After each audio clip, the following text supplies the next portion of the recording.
Hi, welcome to the channel. Today's story is Andi and Emilia, my old school crush, a lesbian love story. This is a wonderful story. Please show your support. There are some memories from school that never fade. For me, it was Emilia. She wasn't just another girl in my class. She was the girl whose laugh echoed in the hallways and whose smile could soften even the strictest teacher's mood. Back then, I didn't quite understand why I looked at her differently from everyone else. I only knew that whenever she walked into the room, my chest felt too small for my heart. We first met in 9th grade. She sat right in front of me, her long hair tied into a neat ponytail, always tapping her pencil absent-mindedly against the desk. I pretended to be annoyed by the sound, but secretly I waited for it. It was like her way of reminding me she was there. Emilia was popular not in the cliché movie way, but in the way everyone gravitated toward her. She was kind, approachable, and always willing to help someone with their homework. I, on the other hand, was quiet,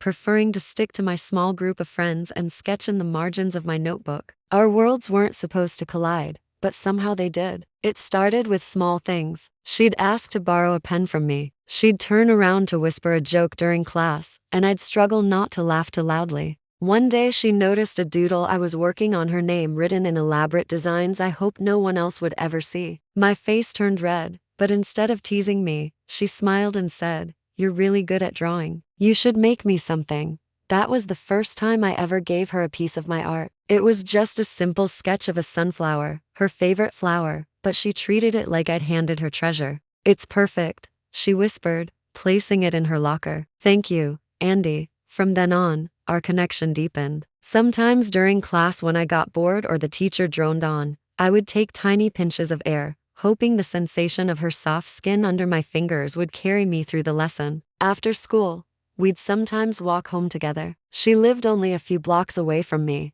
though I never realized it until she offered to join me one day. Those walks became my favorite part of the day. The world seemed quieter when it was just the two of us, and I felt braver in her presence. Still, I never admitted my feelings. Back then, the idea of liking another girl felt dangerous. What if she didn't feel the same? What if she told others? High school was already hard enough. I wasn't ready for whispers in the hallways. Years passed, and graduation came too quickly. I lost touch with Emilia after school. Life carried us in different directions. But the memory of her lingered, her sunflower smile, the warmth of her presence, the way my heart used to race whenever she said my name. I tried to move on, to meet new people, to explore my feelings. I dated boys, but they never felt like Emilia. I traveled, I studied, I worked, but a part of me always wished I could walk into a crowded room and hear that familiar, beautiful laugh. Then last year, out of the blue, I received a message on an old social media platform.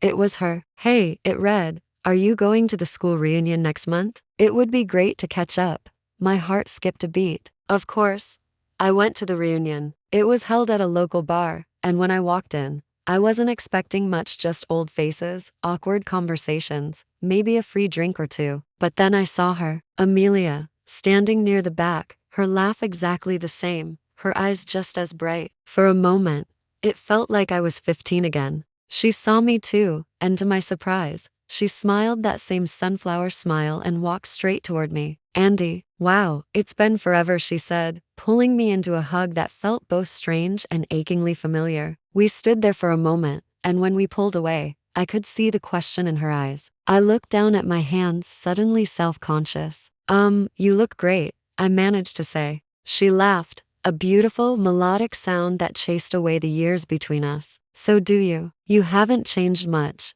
We spent the whole evening catching up. She told me about her job, her travels, and I told her about my art. Somewhere between stories and laughter, I noticed something: she hadn't taken her eyes off me. And then, almost casually, she admitted, "You know, I used to have the biggest crush on you back in school." My heart stopped. For years, I'd kept my secret locked away, only to find out she had felt the same. I laughed nervously, confessing, "Funny thing, I felt the same way." The silence between us lasted only a second before she leaned in and whispered, "Then maybe we shouldn't waste any more time." I felt a blush creep up my neck. In that dimly lit bar with the soft hum of conversation around us, I found myself agreeing. Maybe it was the wine, maybe it was the years of unspoken feelings, but something in me shifted that night. As the evening wound down, We exchanged numbers. I walked her home under the starlit sky, and when she turned to me at her doorstep, I could see the same hope in her eyes that I felt in my own heart. "Can I call you tomorrow?" I asked. She nodded, her smile lighting up her face. "Definitely." And with that, she was gone, leaving me with a fluttering heart and the promise of more to come. The following weeks were a whirlwind. We spent almost every day together, exploring cafes, hiking trails, and even attending a local art fair. Her enthusiasm was contagious, and I found myself laughing more and enjoying each moment with her. One afternoon, while sketching in my journal, I paused to watch her as she talked animatedly with a friend. I've always been drawn to art, but never really taken it seriously until now. With Emilia by my side, I began taking art classes, joining a local art collective, and even selling a few pieces online. She was my biggest cheerleader, always encouraging me to push my boundaries and explore my creativity. Our love story wasn't a fairy tale. There were arguments, moments of doubt, and times when our busy lives threatened to pull us apart. But we navigated it all together. We learned to communicate, to compromise, and most importantly, to hold on tight to the love that bound us. 5 years later,